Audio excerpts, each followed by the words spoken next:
ফেব্রুয়ারিতে আওয়ামী লীগ ঘোষিত কর্মসূচির প্রতিবাদে বিক্ষোভ মিছিল ও সমাবেশ করেছে ঢাকা বিশ্ববিদ্যালয়ের সাধারণ শিক্ষার্থীরা। রাতে বিশ্ববিদ্যালয়ের বিভিন্ন হল থেকে বিক্ষোভ মিছিল শুরু করেন শিক্ষার্থীরা। পরে রাজু ভাস্কর্যে প্রতিবাদ সমাবেশ করেন তারা। বক্তারা বলেন, জুলাইয়ের গণহত্যার রক্তের দাগ না শুকাতেই আওয়ামী লীগ কর্মসূচি দিয়েছে।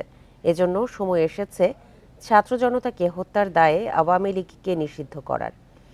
এ সময় হুঁশিয়ারি দিয়ে শিক্ষার্থীরা বলেন, কর্মসূচির নামে যদি কেউ আওয়ামী লীগকে আবারও রাজনীতি করার সুযোগ করে দেয়, তাহলে তাদের বিরুদ্ধেও ছাত্র জনতা আন্দোলন গড়ে তুলবে।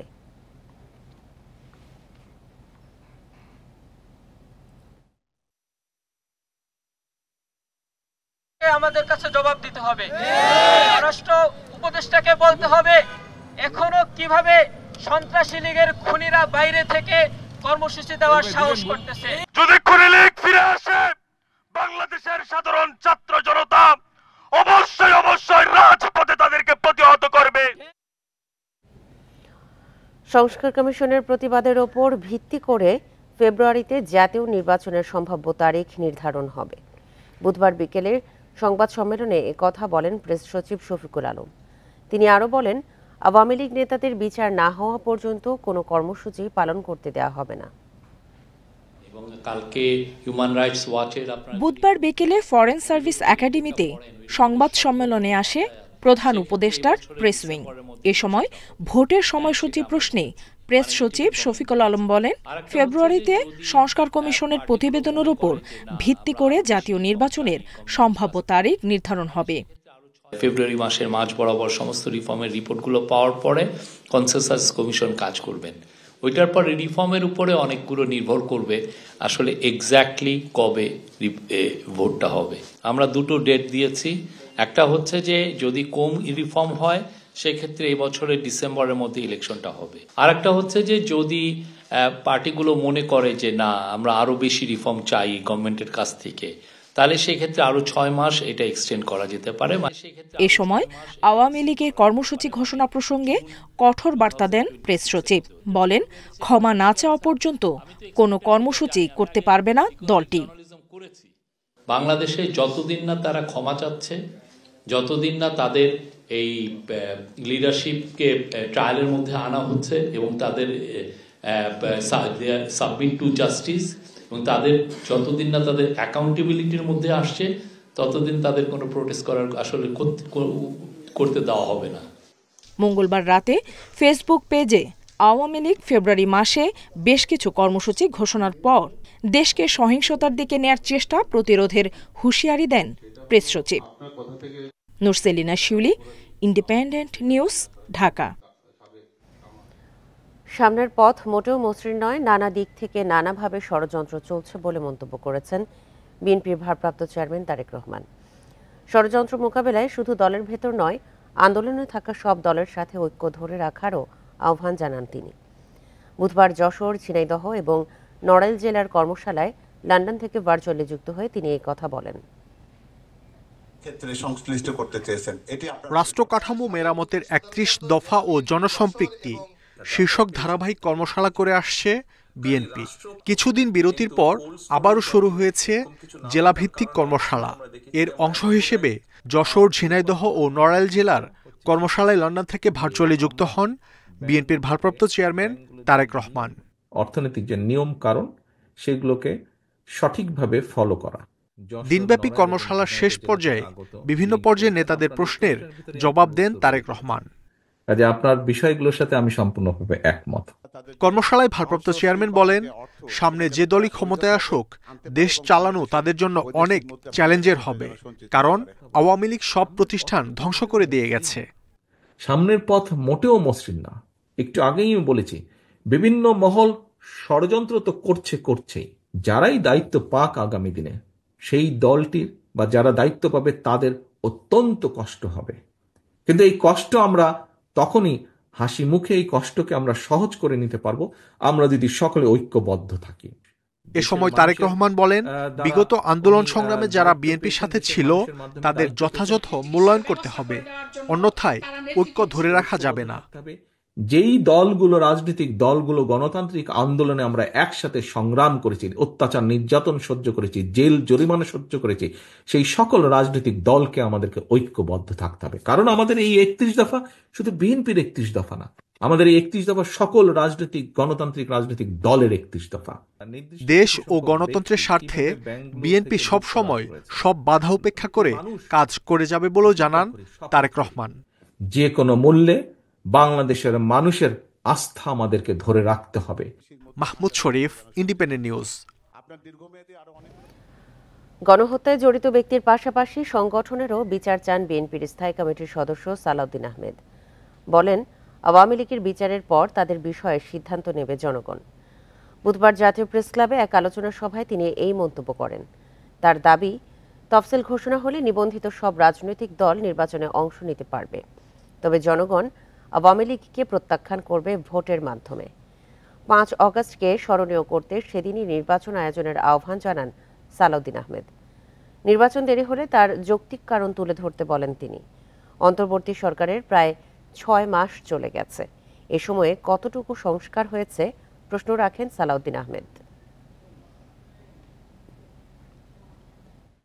কোনো উপদেষ্টা যদি বলেন যে আমরা আওয়ামী লীগকে বিচার চাই, তো বিচার চাওয়ার জন্য তো আপনারা কিছু করলেন না।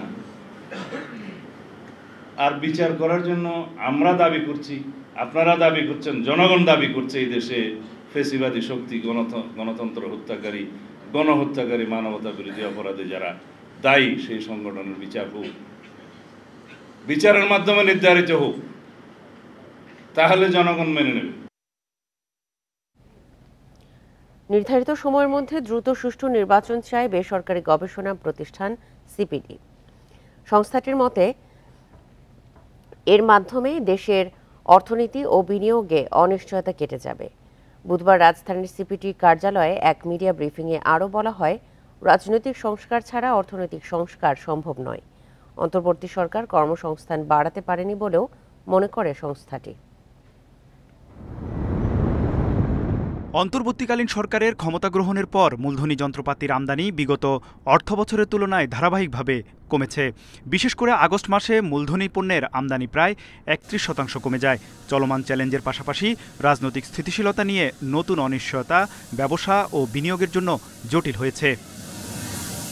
বাংলাদেশের অর্থনীতির সংকট ও প্রত্যাশা নিয়ে এক ব্রিফিংয়ে সিপিডি জানায়, রাজনৈতিক সংস্কার ছাড়া অর্থনৈতিক সংস্কার সম্ভব নয়। নির্বাচনের পরিবেশটা যত দ্রুত সৃষ্টি করা যায় তত তাড়াতাড়িভাবে একটা সুষ্ঠু নির্বাচন করা সম্ভব। তো এটাকে দীর্ঘায়িত করার কোনো কারণ নয়। আমার মনে হয় যে টাইমলাইনটা দেওয়া হয়েছে ডিসেম্বর 2025 থেকে জুন 2026-এর মধ্যে, এই টাইমলাইনের মধ্যেই নির্বাচন হয়ে যাওয়াটা আসলে জরুরি। আমাদের রাজনৈতিক সংস্কারও করতে হবে, অর্থনৈতিক সংস্কারও করতে হবে। কেবলমাত্র ইলেকটোরাল সংস্কার দিয়ে রাজনৈতিক সংস্কার হবে না। তো পার্টির ভিতর যে সংস্কার, সেখানে যে গণতন্ত্রায়ন, সেগুলোও কিন্তু একটা প্রক্রিয়ার মধ্যে হতে হবে। সিপিডি বলছে 2024 সালের সেপ্টেম্বর পর্যন্ত মোট ঋণখেলাপির পরিমাণ জাতীয় বাজেটের শিক্ষা ও স্বাস্থ্য খাতের বরাদ্দের চেয়ে 2.7% বেশি। তাই রাজনৈতিক প্রতিশ্রুতি ছাড়া স্বার্থান্বেষী মহলকে মোকাবেলা করে ব্যাংক খাতের সংস্কার সম্ভব নয়। লাইফ সাপোর্টে থাকা ব্যাংকগুলোকে বন্ধ করে দেওয়ারও পরামর্শ দেয় সিপিডি। চাঁদাবাজি, মজুতদারি, অযৌক্তিক মূল্য নির্ধারণের মতো অনিয়ম, এগুলো মোকাবেলা করা সম্ভব হয়নি সেখানে সরকার, তেমন যার কারণে সরকার বিভিন্ন পণ্যের দাম কমাতে পারছে না। আগের কর্তৃত্ববাদী সরকার একটি অকার্যকর অর্থনীতি রেখে গেছে। অন্তর্বর্তীকালীন সরকারও চাঁদাবাজি, অযৌক্তিক মূল্য নির্ধারণের মতো অনিয়ম মোকাবেলায় উল্লেখযোগ্য কোনো পদক্ষেপ নিতে পারেনি। পাশাপাশি বিদ্যুৎ ও জ্বালানি খাতের ঋণের দুষ্টচক্র থেকে মুক্তি পেতে কার্যকর পরিকল্পনা গ্রহণের পরামর্শ প্রতিষ্ঠানটির। তৌহিদ রানা, ইন্ডিপেন্ডেন্ট নিউজ, ঢাকা।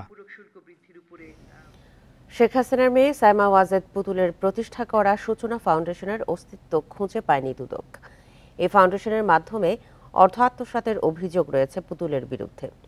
এ বিষয়ে তথ্য সংগ্রহে বুধবার সকাল থেকে ধানমন্ডির সুধা সদন সহ বিভিন্ন স্থানে অভিযান চালায় দুদক। তবে এনবিআর কিংবা সমাজসেবা অধিদপ্তর থেকে পাওয়া ঠিকানায় প্রতিষ্ঠানটির অস্তিত্ব খুঁজে পাওয়া যায়নি। পরে ফাউন্ডেশনের নিয়ম ভেঙে কর মওকুফের নথির জন্য রাজস্ব বোর্ডে যায় দুদকের টিম। সম্প্রতি সূচনা ফাউন্ডেশনের নামে রাষ্ট্রের অর্থ আত্মসাতের অভিযোগে সামা ওয়াজেদ পুতুলের বিরুদ্ধে অনুসন্ধান শুরু করে দুদক। সংস্থাটি বলছে, ইনবিআরের উপর অবৈধ প্রভাব খাটিয়ে ফাউন্ডেশনের জন্য জোর করে চাঁদা দিতে বাধ্য করেন পুতুল। নতুন করে বাংলা একাডেমি সাহিত্য পুরস্কার বিজয়ীদের নাম ঘোষণা করা হয়েছে। বুধবার রাতে একাডেমির নির্বাহী পরিষদের পুনর্বিবেচনা সভা শেষে এই পুরস্কার ঘোষণা করা হয়। এতে আগের তালিকায় থাকা 7 জনের নাম রয়েছে। তারা হলেন কবিতায় মাসুদ খান, নাটক ও নাট্য সাহিত্যে শুভাশিস সিনহা, প্রবন্ধ গদ্যে সলিমুল্লাহ খান, অনুবাদে GH হাবিব, গবেষণায় মোহাম্মদ শাহজাহান মিয়া, বিজ্ঞানে রেজাউর রহমান এবং ফোকলোরে সৈয়দ জামিল আহমেদ। আগের তালিকা থেকে বাদ পড়েছেন ফারুক নেওয়াজ ও মোহাম্মদ হান্নান। পুরস্কার প্রত্যাখ্যান করেছেন সেলিম মোর্শেদ। গত 23শে জানুয়ারি বাংলা একাডেমি সাহিত্য পুরস্কার 2024-এর জন্য 10 ক্যাটাগরিতে 10 জনের নাম ঘোষণা করা হয়। এরপর বিতর্কের মুখে ঘোষিত তালিকা স্থগিত করা হয়। বলা হয়, সামাজিক রাজনৈতিক পরিস্থিতিতে কারো কারো সম্পর্কে কিছু অভিযোগ থাকায় পূর্ব ঘোষিত বাংলা একাডেমি সাহিত্য পুরস্কার পুনর্বিবেচনার সিদ্ধান্ত নেওয়া হয়। জুলাই আগস্ট হত্যাকাণ্ডের বিচার করতে গিয়ে সরকার সিলেক্টিভ জাস্টিসের দিকে যাচ্ছে বলে অভিযোগ করেছেন ব্যারিস্টার জ্যোতির্ময় বড়ুয়া। তিনি আরও বলেন, ফৌজদারি মামলার এভিডেন্স সংরক্ষণে উদ্যোগ নেওয়া হচ্ছে না। আর ব্যারিস্টার সারা হোসেনের অভিযোগ, মামলা বাণিজ্য এবং বিচারের পরিবর্তে অবিচারের ব্যবস্থা করা হচ্ছে। বুধবার সন্ধ্যায় সুপ্রিম কোর্টে এক আলোচনায় এসব কথা বলেন তারা। 2009 থেকে 2024 সালের আগস্ট পর্যন্ত মানবাধিকার লঙ্ঘনের ঘটনা নিয়ে ট্রুথ কমিশন গঠনের প্রস্তাবনা এসেছে। বিশেষভাবে ধন্যবাদ জানাতে চাই বেশ কিছু লয়ার যারা রাজধানীর সুপ্রিম কোর্ট বার মিলনায়তনে এক আলোচনায় এ প্রস্তাব দেয় ডায়াসপোরা অ্যালায়েন্স ফর ডেমোক্রেসি এবং Bangladesh research analysis and information network নামের দুটি সংগঠন। আলোচনায় ব্যারিস্টার জ্যোতির্ময় বড়ুয়া ট্রুথ কমিশনের প্রয়োজনীয়তা তুলে ধরেন। জুলাই আগস্ট হত্যাকাণ্ডের বিচার প্রক্রিয়া নিয়ে অসন্তোষ জানান তিনি। বিচার যদি কারো করতে হয় তাহলে তো এভিডেন্সের প্রয়োজন। আমাদের এভিডেন্সগুলো সংরক্ষণ করার কোনো রকমের উদ্যোগ এই ইন্টারিম গভর্নমেন্ট এখনো পর্যন্ত কিন্তু সে অর্থে খুব দৃশ্যমানভাবে কিন্তু নেননি। আমরা খুব সিলেক্টিভ জাস্টিসের আওয়ামী লীগ আমলে যেই প্যাটার্নের মধ্যে অভ্যস্ত হয়ে গিয়েছিলাম, এখনও কিন্তু সেই সিলেক্টিভ জাস্টিসের পর্যায়ে আছে। পুলিশ অ্যাট্রোসিটি করেছে, তার শাস্তি হওয়া প্রয়োজন, তার বিরুদ্ধে মামলা হবে, বিচার হবে, শাস্তি হবে, সবই ঠিক আছে। তাদেরকে যখন আক্রমণ করছেন সেটার জন্য তো মামলা হতে হবে, সেটাও তো ক্রিমিনাল অফেন্স। সেটা কিন্তু আর আমরা কথা বলছি না। হত্যাকাণ্ডের ঘটনায় মামলা দায়ের ও আসামি করার চিত্র তুলে ধরে ব্যারিস্টার সারা হোসেন বলেন, বিচারের নামে অনেক অবিচার চালানো হচ্ছে। 2022 এরকম মামলা বোধহয় করা হয়েছে জুলাই আগস্টের ঘটনাগুলো নিয়ে। অনেকগুলো যেভাবে সাকিব বর্ণনা দিলেন, অনেকগুলো এমনভাবে দান করানো হয়েছে যেগুলো দিয়ে আসলে বিচার পাওয়া সম্ভব না, এবং নতুন করে অবিচার করা হচ্ছে। অনেকে ওখানে ঢুকানো হচ্ছে মামলা বাণিজ্য করে, যে কারণে যাদের আসলে বিচার পাওয়ার কথা তারা বিচার শেষ পর্যন্ত পাবেন না। গুম খুনের বিচার দ্রুত হবে না মন্তব্য করে প্রধান উপদেষ্টার প্রেস সচিব শফিকুল আলম বলেন, বিচার নিশ্চিতের লক্ষ্যে কাজ করছে সরকার। আমাদের অনেক কিছু করার এখন জায়গা এসছে এবং এই গভর্নমেন্ট, আমি বলবো, আপনারা অনেকে ক্রেডিট কোড দিতে চান না, but they are doing right work. তারা যে এটা প্যানেল করেছেন ইনকোয়ারি, এই এনফোর্স ডিসঅ্যাপিয়ারেন্সের, এটা আপনারা ভাবছেন যে 2 দিনে হবে, 2 দিনে হবে না, এটা অনেক দিন লাগবে। তবে মীমাংসার বিষয়টি কিভাবে হবে তা ট্রুথ কমিশনকে পরিষ্কারভাবে তুলে ধরতে হবে বলেও মনে করেন আলোচকেরা। আপনি বের হতেন কিভাবে? শাহাদাত স্বপন, ইন্ডিপেন্ডেন্ট নিউজ, ঢাকা। কাল ফজর নামাজের পর আম বয়ানের মধ্য দিয়ে শুরু হচ্ছে এবারের বিশ্ব ইজতেমার প্রথম পর্ব। এবারের ইজতেমা হবে 3 ধাপে। এরই মধ্যে ইজতেমা ময়দানে সব ধরনের প্রস্তুতি সম্পন্ন করার পাশাপাশি নেওয়া হয়েছে বাড়তি নিরাপত্তা ব্যবস্থা। 30 জানুয়ারি মাওলানা জুবায়ের অনুসারীদের অংশগ্রহণে শুরু হচ্ছে বিশ্ব ইজতেমার প্রথম পর্ব। এতে ঢাকার একাংশ সহ 41 জেলার মুসল্লিরা অংশ নেবেন। এরই মধ্যে আসতে শুরু করেছেন মুসল্লিরা। বিদেশিদের জন্য জায়গা নির্ধারণ করা হয়েছে মূল ময়দানের পশ্চিমে। ইজতেমায় অংশ নিতে পেরে খুশি তারা। মারামারির কোনো উদ্দেশ্য না বা এই ধরনের কোনো উদ্দেশ্য নিয়ে আসেন, একমাত্র আল্লাহ তাআলার সন্তুষ্টির জন্য আসা। আমরা ইজতেমায় এসেছি, এখানকার মুসল্লিরা আমাদের ভাইয়ের মতো। এদেশের ধর্মীয় সংস্কৃতি দেখে আমরা মুগ্ধ। اجتماعي هم সবচেয়ে অনেক ফায়দা ইনশাআল্লাহ। আয়োজন নির্বিঘ্ন করতে প্রস্তুতি নেয়ার পাশাপাশি মুসল্লিদের সুবিধায় পানি, বিদ্যুৎ, পয় নিষ্কাশন সহ সব ধরনের ব্যবস্থা নেওয়া হয়েছে। ইজতেমা এটা শুধু বাংলাদেশের ইজতেমা না, এটা বিশ্ব ইজতেমা এবং বিশ্বের সমস্ত ধর্মপ্রাণ মুসল্লি ভাইরা, তাবলিগের সাথী ভাইরা এই ইজতেমা অংশগ্রহণ করার জন্য প্রতি বছরই এসে থাকেন। তো এবারও এর ব্যতিক্রম ঘটবে না। প্রায় ৯,০০০ টয়লেট, ৯,০০০ টয়লেট আমরা ইনশাল্লাহ সবগুলোই চালু আছে, সচল আছে, মানুষ ব্যবহার করতে পারবে। তারা তাদের ইতমানানের সাথে আমি আশা করি যে তারা তাদের যে প্রয়োজন যে সেটা পূরণ করতে পারবে। সেই সাথে 254 কর্তৃখানা আছে। এবারের ইজতেমা ঘিরে নিরাপত্তা আগের তুলনায় বাড়ানো হয়েছে বলে জানিয়েছে পুলিশ। কোনো গণ্ডগোল যাতে না হয়, আমরা স্থানীয় লিডারকে নিয়ে এখানে বসেছিলাম, আপনাদেরকে ডেকেছিলাম, সকলে আমরা সম্মতি হয়েছে আমরা ইজতেমাটি কীভাবে সুন্দর করে দুইটি দলকে মুখোমুখি থেকে আমরা কীভাবে সরিয়ে রাখতে পারি। প্রথম ধাপে ৩১ জানুয়ারি থেকে ২ ফেব্রুয়ারি এবং ৩ থেকে ৫ ফেব্রুয়ারি অংশ নিচ্ছেন জুবায়েরপন্থীরা, আর ১৪ ফেব্রুয়ারি হবে মাওলানা সাদ অনুসারীদের ইজতেমা। Independent news. বিশ্ব ইজতেমা নিয়ে আরো জানাতে গাজীপুর থেকে যোগ দিচ্ছেন আমাদের সহকর্মী আবুল হাসান। আবুল হাসান, আগামীকাল থেকে তো প্রথম পর্বের বিশ্ব ইজতেমা শুরু হতে যাচ্ছে, সেক্ষেত্রে মুসল্লিদের সমাবেশ এখন কেমন দেখছেন এবং সার্বিক প্রস্তুতি কেমন?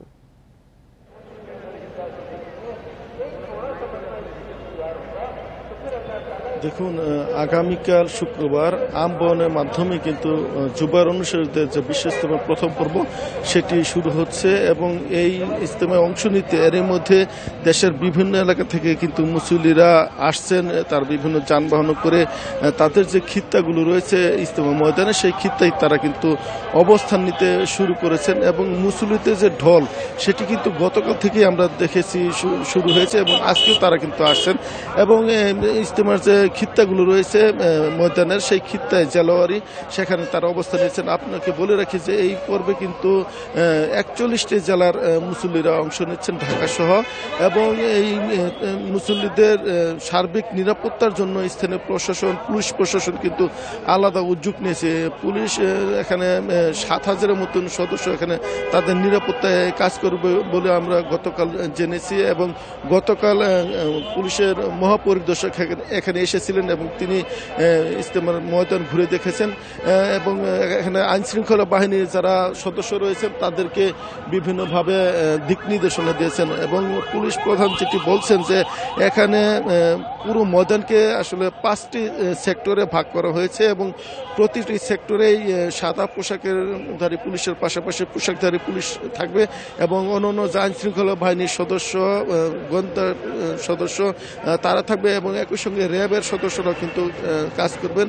এখানে পুরো ময়দানকে ৩ শতাধিক সিসিটিভির আওতায় আনা হয়েছে এবং বিভিন্ন স্থানে পর্যবেক্ষণ টাওয়ার রয়েছে যেগুলিতে আইনশৃঙ্খলা বাহিনীর সদস্যরা দেখভাল করবেন এবং মোটামুটি বলা চলে যে পুরো ইজতেমা ময়দানকে কিন্তু নিরাপত্তার চাদরে ইতিমধ্যেই ঢেকে ফেলা হয়েছে এবং গতকাল থেকে আমরা দেখেছি র্যাবের হেলিকপ্টার টহল এবং এটি ইজতেমার আখেরি মোনাজাত পর্যন্ত চলবে বলে আমরা জানতে পারছি। এছাড়া কোনো দুষ্কৃতী যাতে মাঠে প্রবেশ করতে না পারে সেজন্য বিভিন্ন স্থানে কিন্তু চেকপোস্ট বসানো হয়েছে পুলিশের পক্ষ থেকে।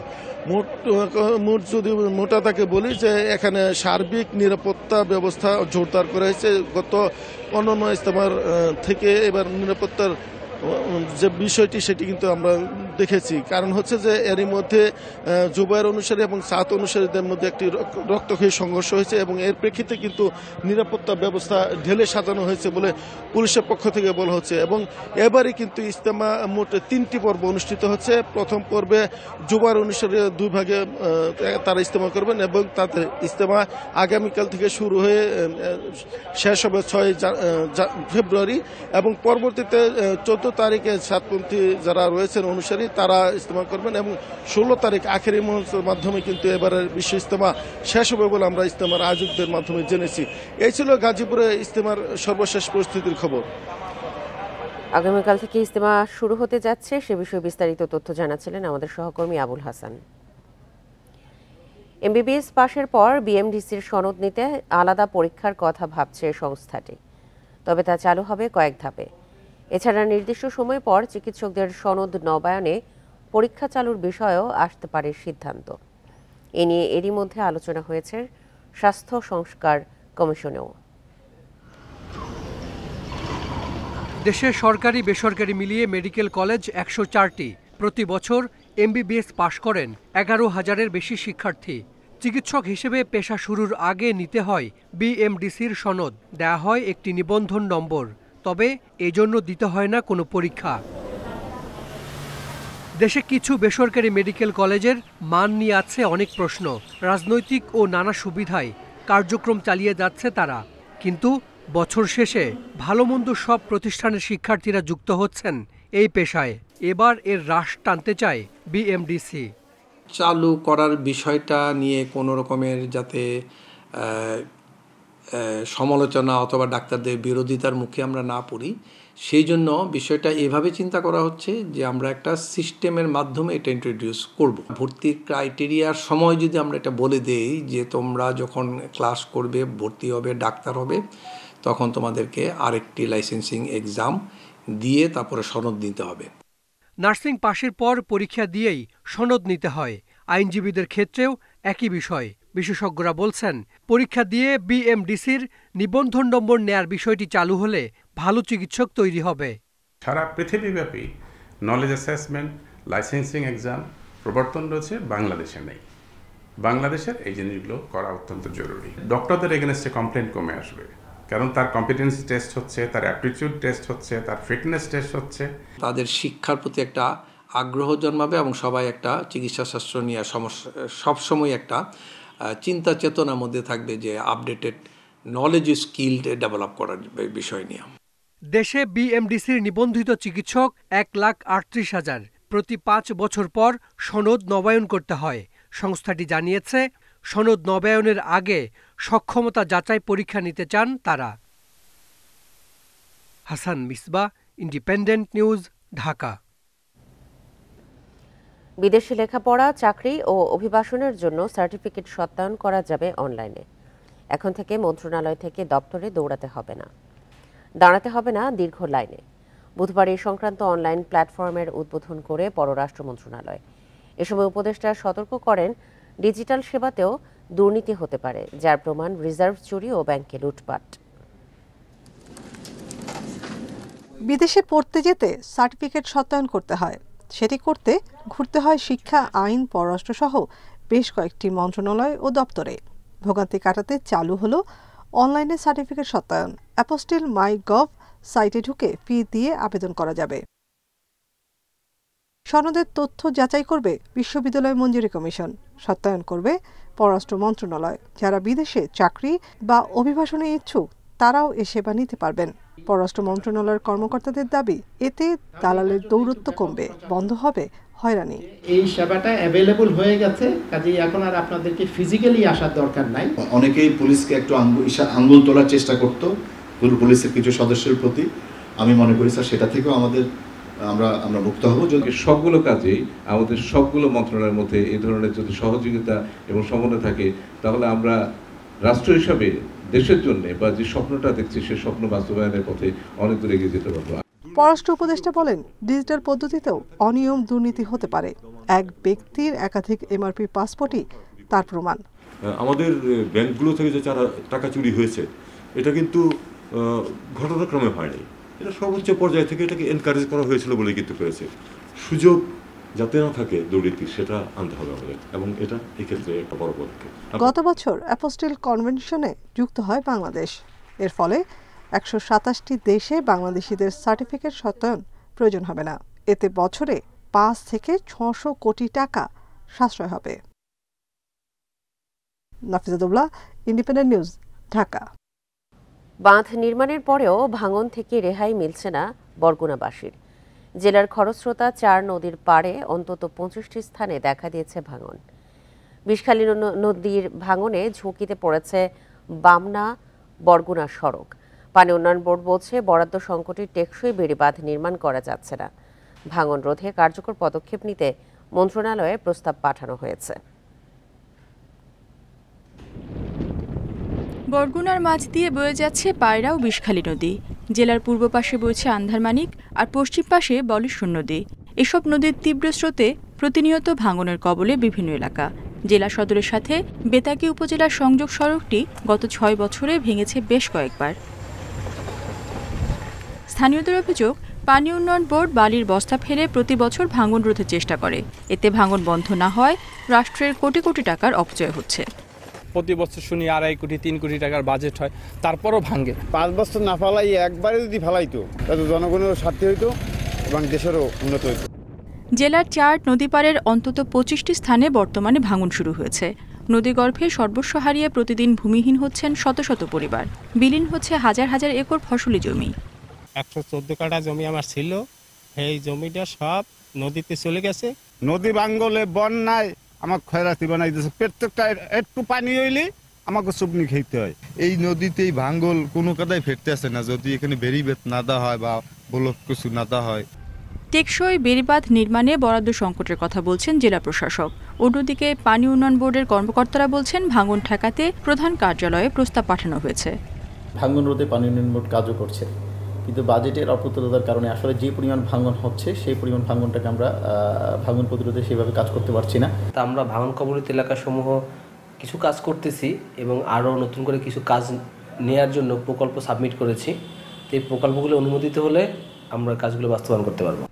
বঙ্গোপসাগর সংলগ্ন এই জেলায় বন্যা নিয়ন্ত্রণ বেড়িবাঁধ রয়েছে 850 কিলোমিটার। প্রতি বছর ঘূর্ণিঝড়ের সময় ঝুঁকিতে থাকে ভাঙন কবলিত অঞ্চলের লাখো মানুষ। Independent news. লক্ষ্মীপুরের সড়কে নেই শৃঙ্খলা। চলতি মাসের 21 দিনে 15টি দুর্ঘটনায় নিহত হয়েছেন 22 জন, আহত হয়েছেন অর্ধ শতাধিক। ট্রাফিক আইন না মানা ও যানবাহনের বেপরোয়া গতির কারণে দুর্ঘটনা, অভিযোগ স্থানীয়দের। প্রশাসনের দাবি, সড়কে শৃঙ্খলা ফেরাতে কাজ করছেন তারা। লক্ষ্মীপুর মজু চৌধুরী হাট সড়ক 20 জানুয়ারি সড়কের ফিশারি এলাকায় ড্রাম ট্রাকের চাপায় মারা যান অটোরিকশার 2 যাত্রী, আহত হন কয়েকজন। এর আগে 13 জানুয়ারি একই সড়কের করিতলা এলাকায় ট্রাক চাপায় নিহত হন এক দোকানি। পুলিশ ও হাসপাতালের তথ্য বলছে, জানুয়ারির 21 দিনে জেলায় 15টি সড়ক দুর্ঘটনা ঘটেছে। এতে নিহত হয়েছেন 22 জন, আহত অর্ধ শতাধিক। স্থানীয়দের অভিযোগ, বালুমহালের ড্রাম ট্রাকের বেপরোয়া চলাচল ও চালকের অদক্ষতার কারণে ঘটছে একের পর এক দুর্ঘটনা। ডামডাক যাচ্ছে, এগুলো তেরপাল দেয় না, উপরে দিয়ে বালু উঠতেছে। যখন কোনো বাইক বা কোনো গাড়ি যায় এই বালুগুলো চোখে পড়ে। বেপরোয়া চালায় এবং যখন ড্রাম ট্রাক যায় তখন তার আশেপাশে দিয়ে দাঁড়িয়ে থাকাটাও কষ্টকর হয়ে যায়। তারা খালি ড্রাম ট্রাক নিয়ে গেলেও মানে এত ধুলা উড়েছে সেখানে দেখা গেল যে দাঁড়িয়ে থাকা যায় না। প্রশাসন সহ সংশ্লিষ্টরা বলছেন, সড়কে শৃঙ্খলা ফেরাতে নিয়মিত অভিযান পরিচালনা করা হচ্ছে মামলা জরিমানাও। বিভাগীয় অফিস এবং জেলা প্রশাসক কর্তৃক আমাদের কিছু নির্দেশনা দেওয়া আছে, এই নির্দেশনা অনুযায়ী আমরা কাজ করে যাচ্ছি। সড়কের শৃঙ্খলা যতক্ষণ না ফিরে আসবে ততক্ষণ পর্যন্ত এই অভিযান অব্যাহত থাকবে। কিছুদিন আগে আমাদের আরও অন্য আরেকটি রুটে বিআরটিএ সহযোগিতায় আমরা অভিযান পরিচালনা করেছিলাম। আমাদের এই অভিযান পরিচালনা আশা করি অব্যাহত থাকবে। যতদিন পর্যন্ত এখানে রাস্তায় শৃঙ্খলা ফেরানো যাবে না ততদিন আমাদের এই অভিযান অব্যাহত থাকবে। আমরা এই ক্ষেত্রে অনেকটা জিরো টলারেন্স নীতিতে বিশ্বাস করছি। সড়কে দুর্ঘটনা এড়াতে চালকদের ট্রাফিক আইন মানার পাশাপাশি সচেতন হওয়ার পরামর্শ দেওয়া হচ্ছে পথচারীদেরও। Independent news. চাঁদপুরের মতলব উত্তরে মেঘনার 15 কিলোমিটার এলাকায় মাছ মারা যাচ্ছে প্রচুর পরিমাণে। এক সপ্তাহে একলাসপুর থেকে ছটাকি পর্যন্ত এলাকা জুড়ে মাছ মরে ছড়াচ্ছে দুর্গন্ধ। নদীতে মাছের মড়কের কারণ অনুসন্ধান করে প্রয়োজনীয় ব্যবস্থার আশ্বাস জেলা প্রশাসকের। গত এক সপ্তাহ ধরে চাঁদপুরের মেঘনা নদীর ঢেউয়ের সাথে ভেসে আসছে মৃত এইসব মাছ। পোয়া, বেলেসহ বিভিন্ন প্রজাতির মাছের স্তূপ জমেছে নদী তীরে। মোহনপুর বাবুবাজার এলাকায় দেখা যাচ্ছে সবচেয়ে বেশি মৃত মাছ। এসব জলজ প্রাণীর পচা গন্ধে অতিষ্ঠ নদী পাড়ের মানুষ। মাছটি মারার কারণে আমাদের এই নদী অঞ্চলে মানুষের বহুত অসুবিধা হয় চলাফেরার জন্য। বড় বড় মাছ এমনি নদীতে ওই ভাইয়া উঠতে জায়গা, মানুষের কাছে আইলে মানুষের চালুন্দা ধরে ধরে বাড়িতে লয়ে যায়। চাঁদপুর মৎস্য গবেষণা ইনস্টিটিউটের কর্মকর্তাদের দাবি, ঢাকা, মুন্সিগঞ্জ ও নারায়ণগঞ্জের কারখানাগুলোর রাসায়নিক বর্জ্যে দূষিত হচ্ছে মেঘনার পানি। এতে অক্সিজেন কমে যাওয়ায় মারা যাচ্ছে মাছ সহ বিভিন্ন জলজ প্রাণী। অক্সিজেনের পরিমাণ 5 ppm থাকার কথা, কিন্তু ওখানে 2-3 কোথাও ক্ষেত্রে 0 লেভেলও থেকে যায়, কারণ এত পরিমাণ বিষক্রিয়া থাকে বা ইফ্লুয়েন্টের পরিমাণটা বেশি থাকাতে কিছু অংশ মাছ ব্যাপক আকারে মারা যায়। মাছ মারা যাওয়ার কারণ অনুসন্ধানে মৎস্য বিভাগ সহ একাধিক টিম কাজ করছে জানিয়ে জেলা প্রশাসক বলছেন, নদী দূষণ রোধে প্রয়োজনীয় ব্যবস্থা নিচ্ছেন তারা। গবেষণাগারে যে আমরা পানির মানটা পরীক্ষা করতে পাঠিয়েছি এবং আমাদের যে বিশেষজ্ঞ দল আছে তাদের যে রিপোর্ট আসবে তার প্রেক্ষিতে হয়তো আমরা একটা কার্যকর কারণটা আমরা খুঁজে বের করতে পারবো। স্থানীয়রা বলছেন, গত 3 বছর ধরে জানুয়ারির শেষ থেকে মার্চ পর্যন্ত মেঘনায় মৃত মাছ ভাসতে দেখছেন তারা। Independent news. এ নিয়ে আরো জানাতে চাঁদপুর থেকে যোগ দিচ্ছেন আমাদের সহকর্মী মনিরুজ্জামান বাবলু। বাবলু, নদীতে মাছের মরকের কারণ অনুসন্ধানে আশ্বাস মিলেছে, আর সেক্ষেত্রে মৎস্য বিভাগ থেকে কি ধারণা করা হচ্ছে?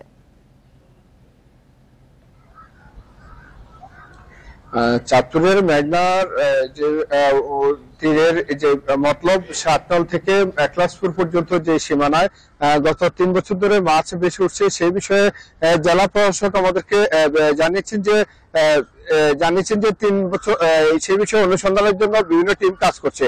আমরা ইতিমধ্যে জানতে পেরেছি আজকে সকাল থেকে পরিবেশ অধিদপ্তরের থেকে বাংলাদেশ পরিবেশ অধিদপ্তর থেকে ডাক্তার সোহরাব হোসেনের নেতৃত্বে 8 সদস্য বিশিষ্ট একটি টিম চাঁদপুর, নারায়ণগঞ্জ এবং মুন্সিগঞ্জ এই 3টি জেলার নৌসীমানা নিয়ে তারা পানির নমুনা সংগ্রহ করবেন এবং অনুসন্ধান করবেন। মৎস্য বিভাগে পৃথকভাবে তাদের অনুসন্ধান কার্যক্রম করছেন এবং মৎস্য গবেষণা ইনস্টিটিউট তারাও আলাদাভাবে কাজ করছেন। এই 3টি বিভাগের সমন্বয়ে একটি কারণ বের করে সে বিষয়ে পদক্ষেপ নেবেন বলে জানিয়েছেন জেলা প্রশাসক। আমরা কথা বলেছিলাম মৎস্য বিভাগের সাথে, তারা বলছেন তারা জেলা প্রশাসকের নির্দেশনা অনুযায়ী তারা যে টিম গঠন করা হচ্ছে সেইভাবে 3 দপ্তর থেকে কাজ করা হচ্ছে। এদিকে আরেকটি টিম কাজ করছে ঢাকা বাংলাদেশ যে পরিবেশ অধিদপ্তর, তারা যে টিম গঠন করছেন তারা অনুসন্ধান করছেন। ইতিমধ্যে গবেষণা ইনস্টিটিউট আমাদেরকে জানিয়েছেন যে যেই নমুনা সংগ্রহ করেছেন তারা মতলবের যে এলাকায় মাছ বেশি উঠছে সেই এলাকা থেকে পানির নমুনা সংগ্রহ করেছেন। সেখানে তারা নমুনাতে পেয়েছেন যে অক্সিজেনের সংকট রয়েছে এবং অ্যামোনিয়া পরিমাণ দ্বিগুণ বেড়ে গিয়েছে এবং পিএইচের পরিমাণ খারাপ পেয়েছে, তারা দ্বিগুণ পেয়েছে। এইভাবে পানির বিষক্রিয়া তারা গত 3 বছর ধরেই জানুয়ারির শেষ থেকে মার্চ পর্যন্ত মেঘনায় মৃত মাছ দেখছেন তারা। তাহলে গত 3 বছর ধরেই যেহেতু এটা হচ্ছে, এতদিনেও কেন এর কারণ অনুসন্ধান করা হয়নি? জি,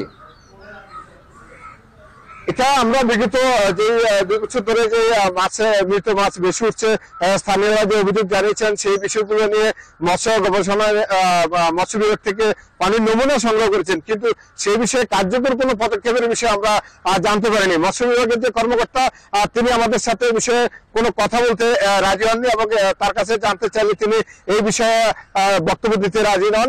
তিনি জেলা প্রশাসকের বিষয়ে বলে তিনি তার দায় এড়িয়ে যান। যে মৎস্য বিভাগের গবেষণা ইনস্টিটিউটের পানির পরিমাণ তারা বলছেন যে কারখানার এই বর্জ্য পদার্থের কারণে পানি দূষিত হচ্ছে এবং প্রতি বছর এই শীত মৌসুম এলেই কিন্তু নদীর পানি কমে যাওয়ার কারণে পানিতে অক্সিজেনের পরিমাণ এবং অ্যামোনিয়া এবং পিএইচ এর পরিমাণ দ্বিগুণ বেড়ে যাওয়ার কারণে মাছের জন্য সেটি মরকের সৃষ্টি হয়। এই জন্য বিভিন্ন জলজ প্রাণীগুলো মারা যাচ্ছেন। আসলে গত 2 বছর আপনি যেমনটি বলছিলেন যে 2 বছর ধরে কেন ব্যবস্থা নেওয়া হয়নি বা এই বিষয়ে আমরা যতটুকু জেনেছি শুধু পানির নমুনা সংগ্রহ করে পরীক্ষা নিরীক্ষা করা হচ্ছে, কিন্তু কার্যকর কোনো ফলাফলের বিষয়ে প্রশাসন থেকে আমরা জানতে পারিনি। জি, চাঁদপুর থেকে মেঘনায় মাছের মরকের কারণ নিয়ে জানাচ্ছিলেন আমাদের সহকর্মী মনিরুজ্জামান বাবলু। শুল্ক কমানোর প্রভাব পড়েছে চিনির বাজারে। 1 মাসে দাম কমেছে 3.5% পর্যন্ত।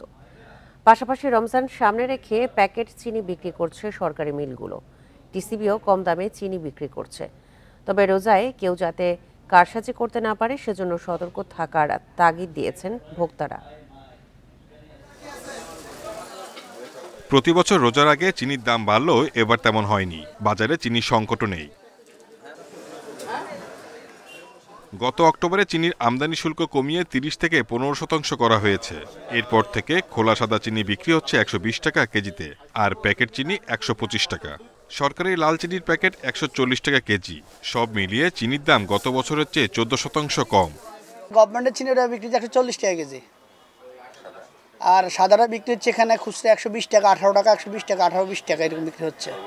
দীর্ঘদিন পর 140 টাকা কেজি দরে প্যাকেট চিনি বিক্রি করছে সুগার মিল কর্পোরেশন। প্রতিষ্ঠানটির দাবি, সরকারি মিলে চিনির উৎপাদন হয়েছে প্রায় 32,000 টন। রোজার আগেই রাজধানীতে খোলা ট্রাকে চিনি বিক্রির পরিকল্পনাও রয়েছে। আমাদের নিচে যে বিক্রি হয় 5 দিনে, আর এর ভিতরে দেখা যাক, আমরা চেষ্টা করতেছি যে ট্রাকে করে নিয়ে যেয়েও আমরা হয়তো বিভিন্ন স্পটে, যেমন সচিবালয়, অফিসার্স ক্লাব, এইরকম পজিশনে হয়তো আমরা সাময়িকভাবে বিক্রির চেষ্টা করব, রমজানকে টার্গেট করি। তবে ভোক্তাদের শঙ্কা, রমজান সামনে রেখে সুযোগ নিতে পারে অসাধু ব্যবসায়ীরা। এজন্য এখনই বাজারে কঠোর নজরদারি দরকার। সরকারের যে রমজানে সব জিনিসের উপরে একটু নজরদারি বেশি রাখা উচিত, ঠিক আছে? বেশি মানে ভোক্তা অধিদপ্তর যেরকম পাঠাইলে ওরা একটু নিয়ন্ত্রণে থাকতো। ফ্যামিলি কার্ডধারীদের মাঝে 70 টাকা কেজি দরে চিনি বিক্রি করছে টিসিবিও। Shahid Ahmed, independent news, Dhaka. আর ছিল এখনকার মতো ইন্ডিপেন্ডেন্ট সংবাদে। ইন্ডিপেন্ডেন্ট টেলিভিশনের সব খবর আরও বিস্তারিত জানতে চোখ রাখুন ফেসবুক, ইউটিউব এবং এক্সে। ধন্যবাদ সবাইকে। আমন্ত্রণ পরের আয়োজনে।